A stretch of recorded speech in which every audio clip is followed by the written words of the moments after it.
It's due Wednesday. Yeah. So I just sent out the mini exam yesterday, which is due on Wednesday of next week, so a week from today. And so I said in the email, we're kind of crunching it there on time. But as far as the actual problems, I think they're straightforward once you understand like what you need to do conceptually.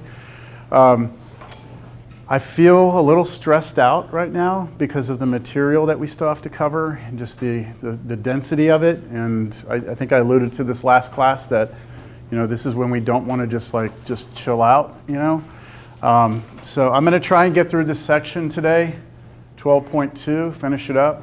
13.2. Last time we were talking about the line integral, which seems inappropriately named because you're actually integrating over curves. So we were saying, look, if you've got a curve in two-dimensional space and then you map it up into a surface, we want to be able to calculate the area that drops down from that curtain, right? That's what we were doing. We did one example of this. This was the formula that we were using, the notation, right? We're doing a single integral over some curve, and then we have our surface, and we're integrating. We take the surface, which was like the height of the rectangle, and ds was the width of the rectangle, but it was actually an arc length. So we use ds. Then we just replace ds with this quantity, and then we evaluate the function along the curve. The trick on this is that we have to parameterize the curve. We have to find a way to draw the curve using parametric equations. And so that's going to be a little bit of a hurdle that we have to keep jumping over when we work through these problems. Anyways, okay, so that's where we were. I did this example, and this is where we are now. All right, so now let's talk about the curves on the ground a little bit more.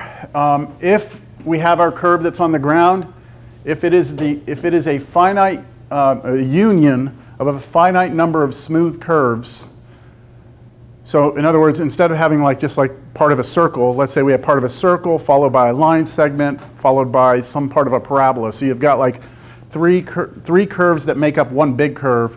Are we allowed to break this up into different integrals and line integrals? And the answer is yes. This tells us we're allowed to do that. So as long as C is the union of a bunch of curves, we can integrate over that C by splitting it up into line integrals over each one. As an example, we're going to do this one.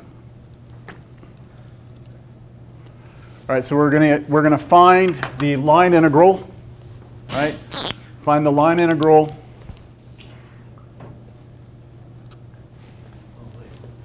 over C of 2x with respect to, what is this? With respect to what? Do you remember what I said? With respect to arc length, okay?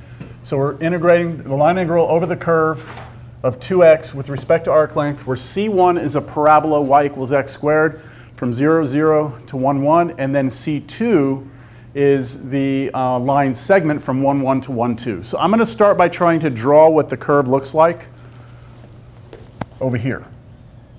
So let's start with the parabolic shape. We have y equals x squared. Hopefully we're all comfortable with that. We're starting at 0, 0. And we're going to 1, 1.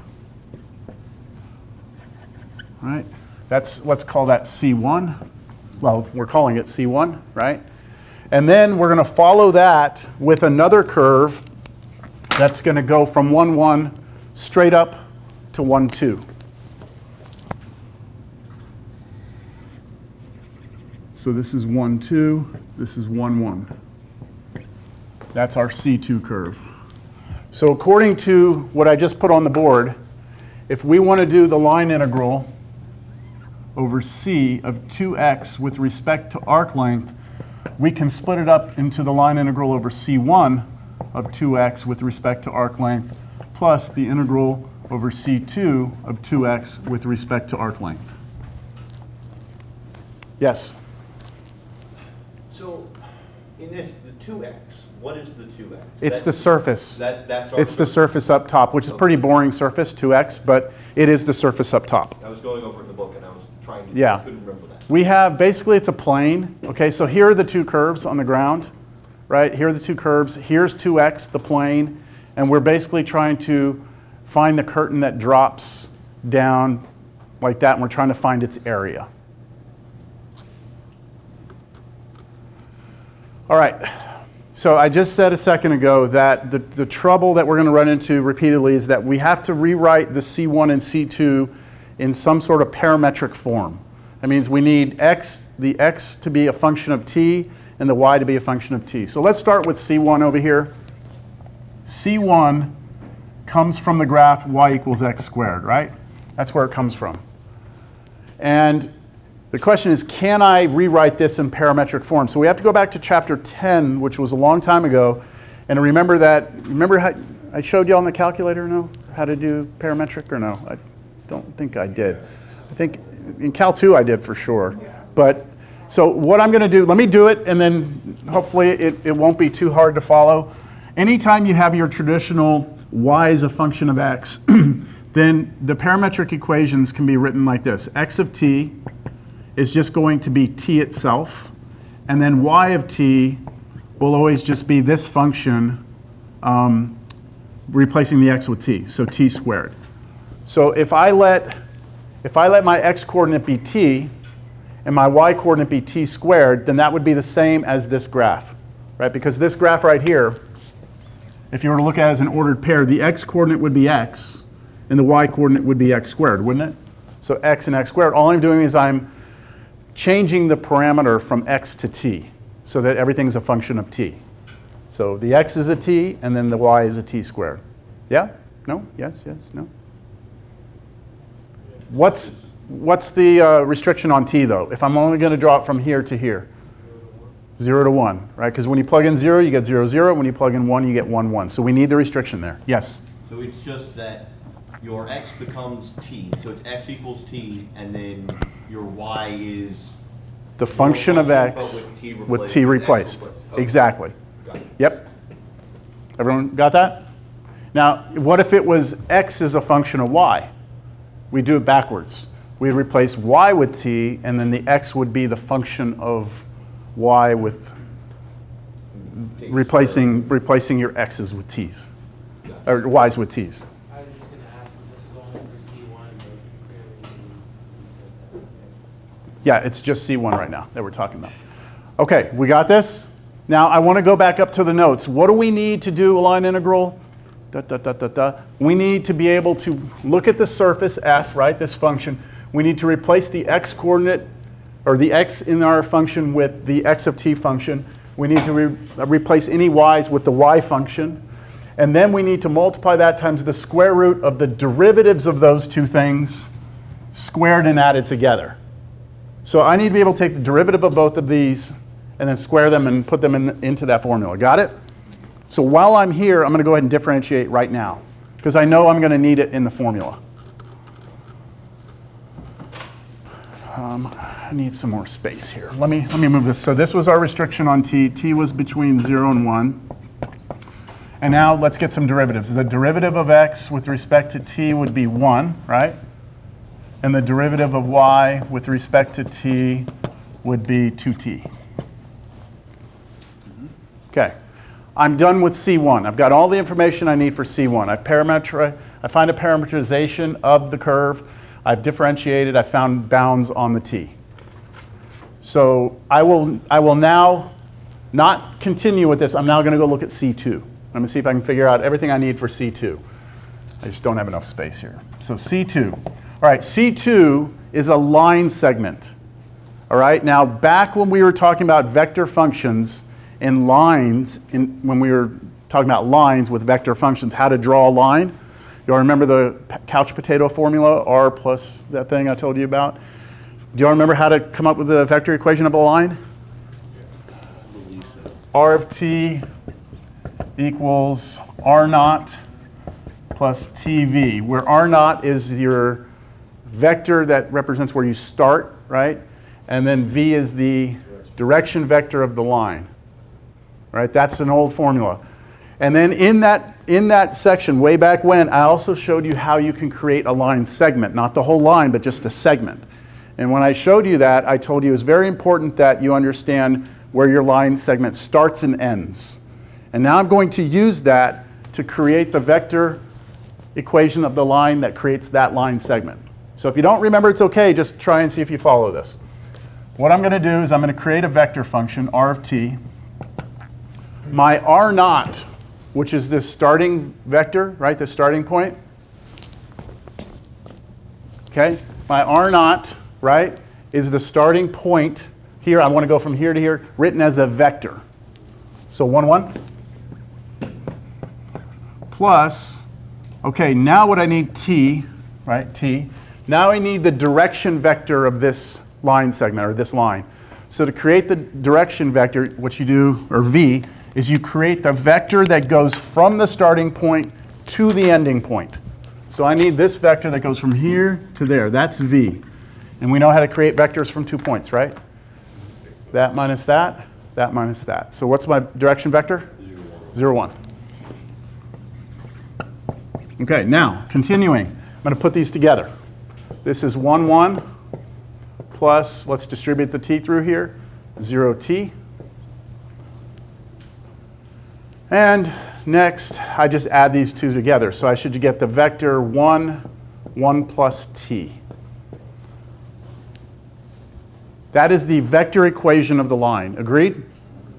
If I restrict my t right now between 0 and 1, and this will always be between 0 and 1, if you follow the format that I just presented to you, where you start at this point and go to that point, then if you restrict between 0 and 1, you will always draw the segment starting here and ending here.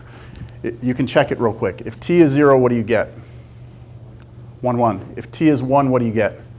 1, 2. And so every t in between draws all the points in between. All right, that is the vector equation of that line. I want the parametric equation, right? Because I need x of t, y of t. So to get the parametrics is very simple. This right here is x of t, and this right here is y of t. So we go from the vector form to the parametric form, and I continue with no space.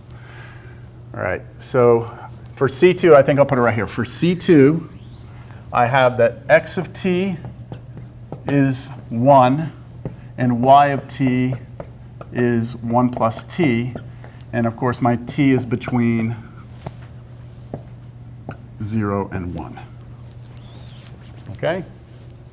That's my parametrization. It's hard to say that word. Parametrization of C2. But I also know I need its derivatives, right? In the formula, I'm going to need to do the square root of the derivative squared. So let's differentiate these. These will be nice. X prime of t is 0, right? And then y prime of t is 1. Nice. Any questions? All the setup's done. Time to go do integrals. Yes?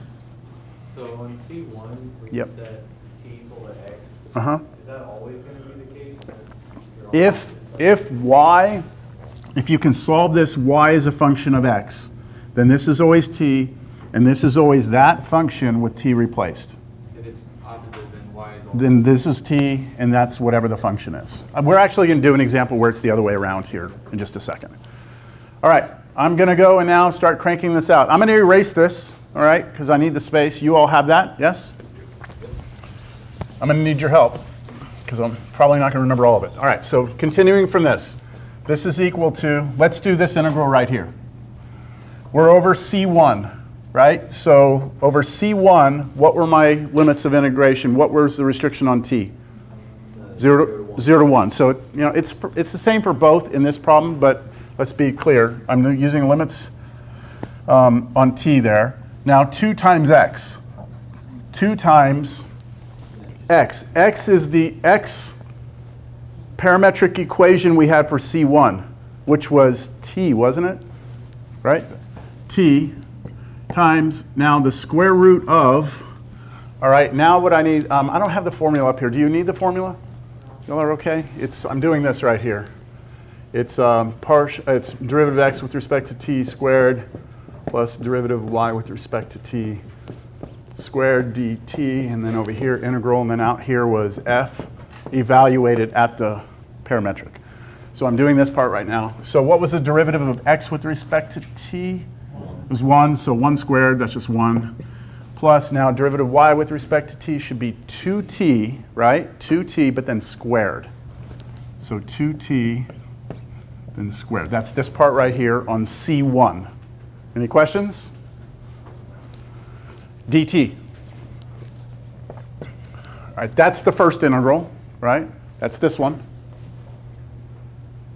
Plus, now we're on C2. C2, the limits of integration were also 0 to 1, right? Also 0 to 1.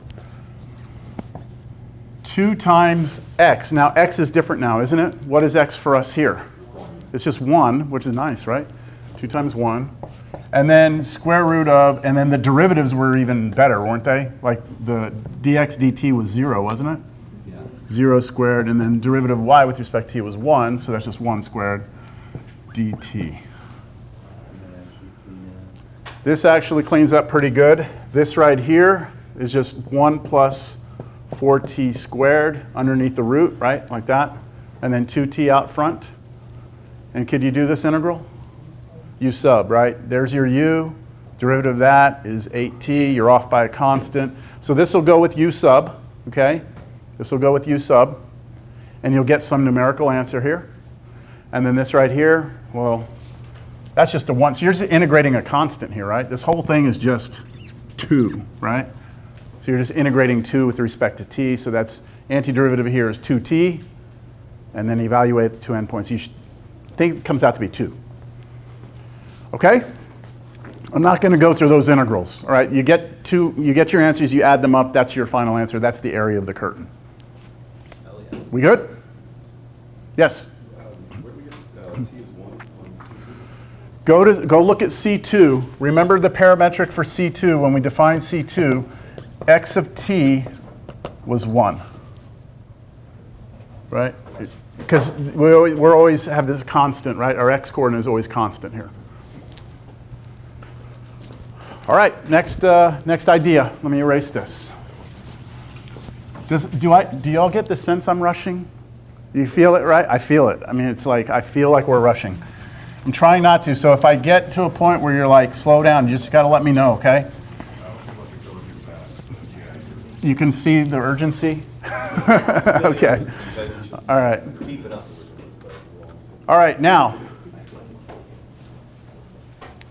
there are 2 other line integrals that are actually just as important as the one we just did.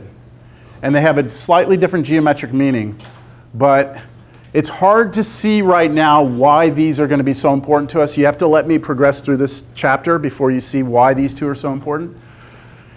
We have the first one is called the line integral along the curve C with respect to x, not with respect to arc length, but with respect to x.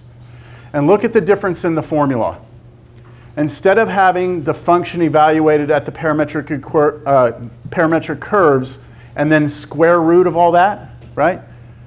Right, the square root. I'm going to write a little bit quicker. X prime squared, y prime squared. Instead of having that in the formula, all we have is x prime. Do you see that? So it's almost like what we've done is we've just said, hey, ignore that, make that 0, and then take the square root of that squared, and you just get x prime. Hold on. All right? That's with respect to x. The other one is with respect to y, which is the opposite. Now, geometrically, here's what it means. You know how we had taken this first example, and we had a curve, and we dropped it down and found the area of the curtain? That's the line integral along C with respect to arc length.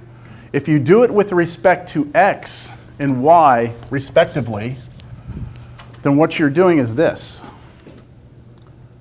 We need to make this a little bit smaller.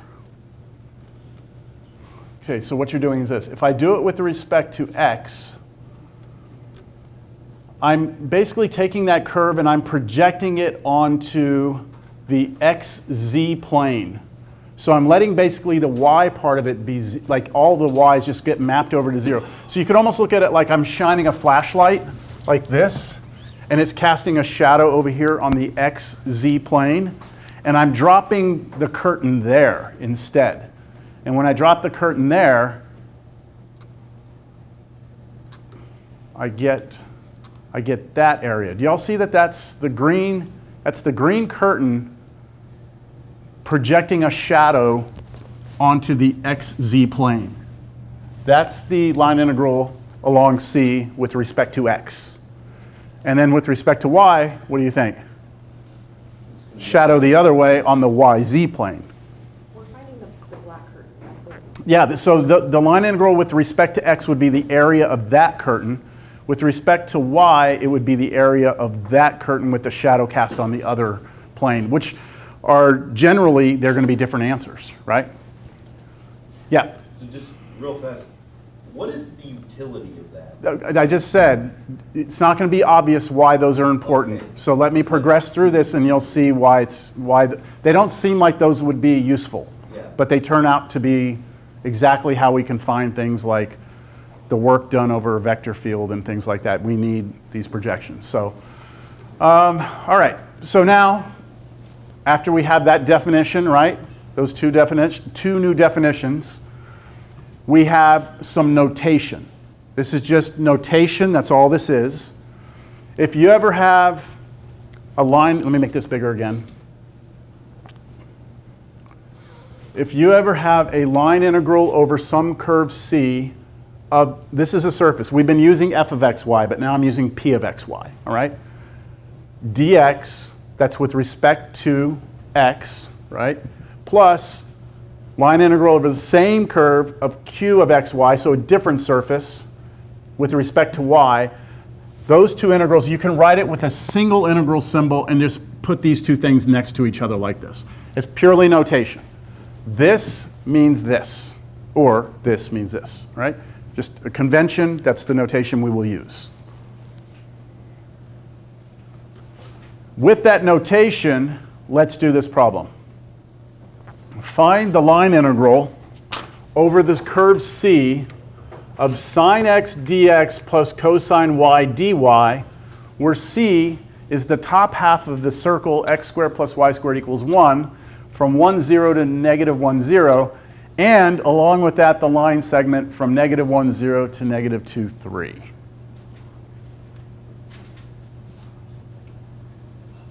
Here we go. I'm going to start with trying to draw the C. I have first the top half of the circle that starts here at 1, 0, and then goes like this, comes over here and stops at negative 1, 0, right? I'm going to call this C1 because the next part is going to be a line segment. Y'all agree with that? Yes. Okay, so the line segment goes from this point, negative 1, 0, to negative 2, negative 2's out here, positive 3, which is way up here, like that. So I have a line segment that goes from there to there, and I'm going to call that C2.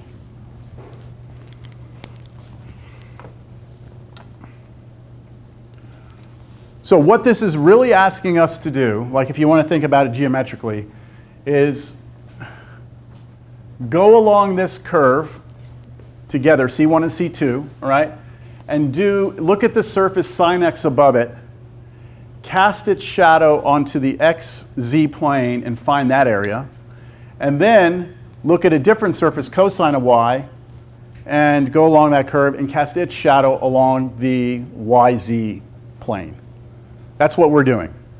Why? Don't ask yet. Okay, it's going to make more sense later when we start to implement the vector fields into what we're trying to accomplish. All right, so this is just mechanical now. I need to come up with some way to find parametric representations of C1 and C2, just like we did a second ago. Let's do C1 first. C1, I need to draw a half circle.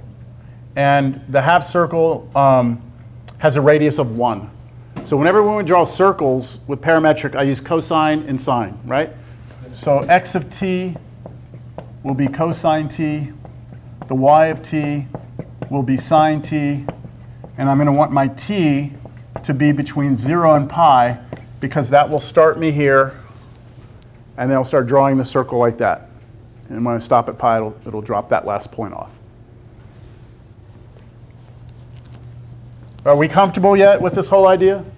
This cosine and sine? It doesn't go away. It's just going to stay with us.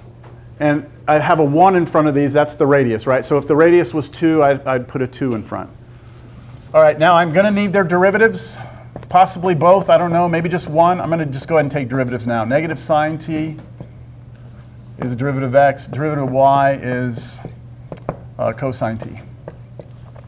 All right, I've got C1 set up, right? It's all established here. Let's get C2. C2 is a line segment from one point to another, right? So I'm going to play the same game. Create a vector function that draws the line. I'm starting at -1, 0, so I write that as a vector, plus t times the direction vector.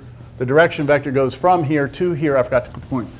-2, +3. So the vector that goes from here to there should be -1,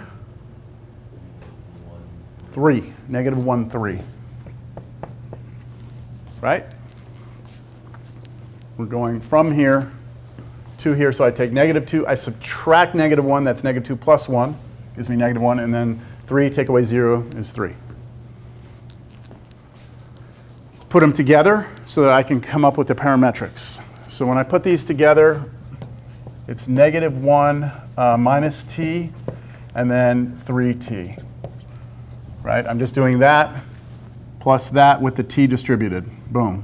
And then 0, and then plus 3 times t.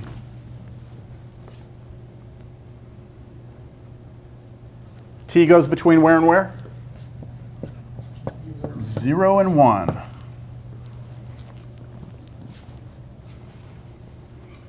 Let's convert these to parametrics. X of t is -1 minus t. Y of t is 3t. Hold on a second. Let me just keep going for a minute. All right, I need derivatives, right? So x prime t is -1, and y prime t is 3. Yes? How do we know that t is constrained between 0 and 1 on this one? I said that the method I've taught you is that if you want to create a line segment using a vector function, this right here is always where you're going to start. This is always the vector going from your starting point to your ending point. Yeah. And then t between 0 and 1 will always draw that line segment from the initial point to the end, always. So that's just a rule with that method. With that method, yes. Gotcha. Not every book, not every author, not every professor uses the same method. So I think that's the easiest to follow, personally. And plus your integral goes from 0 to 1, which is real nice. Yep. There are other ways to draw that same line segment using different parametrics and different restrictions. But I just think this is the cleanest way. Ready? Okay, here we go. I don't need this picture anymore. So I'm trying to do the line integral. You know what? I'm erasing all of it. No, I'm not. So I'm going to try and do this, right? So I've got to do it over 2 different pieces, right? So I've got to do the line integral over C1 first of this, plus then the line integral over C2 of the exact same thing.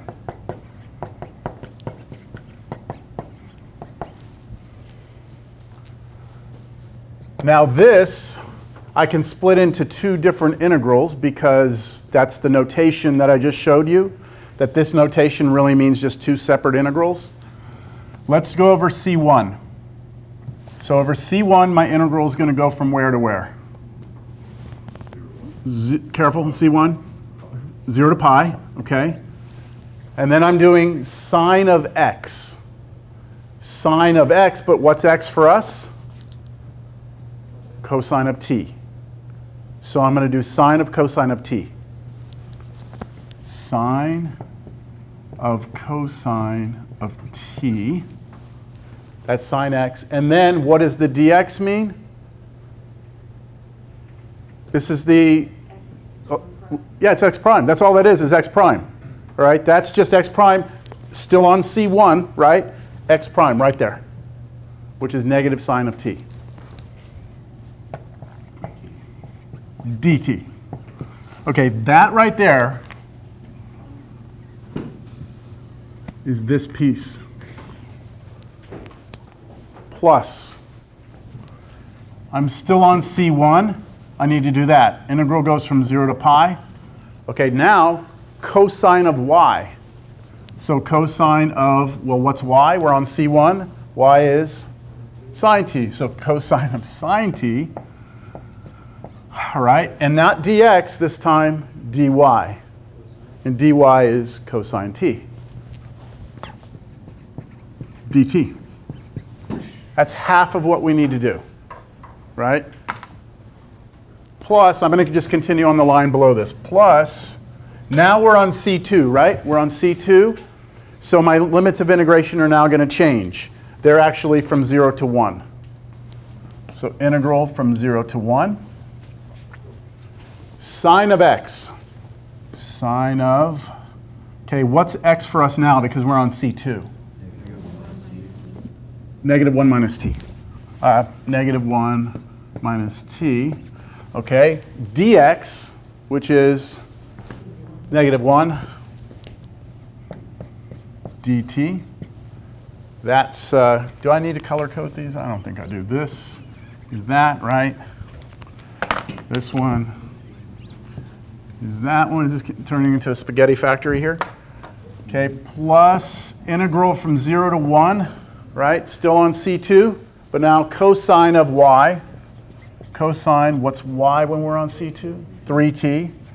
And then dy, which is 3, and then dt. And I think all of these integrals are doable. The first ones look bad, but this is just basic u sub. Let u be cosine, what's its derivative? Negative sine t. So this is just a basic u sub. This here is a basic u sub, because if you let u be sine, derivative is cosine. Right? And then this one, well, that's pretty trivial as well because, well, it should be hopefully trivial to you because you can just do basic u sub again.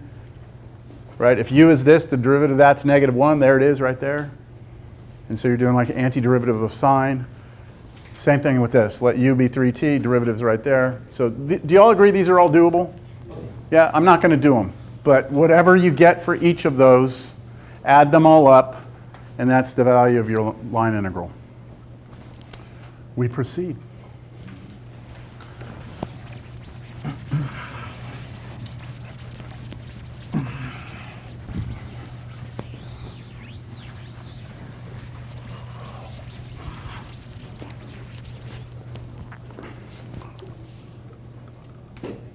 Orientations of paths. What happens if we change the orientation of a path? In other words, what if we have a curve but we traverse it backwards? Right? So when we've been drawing these curves, we go, like I drew that circle just a second ago and I went like this, right? As t went from 0 to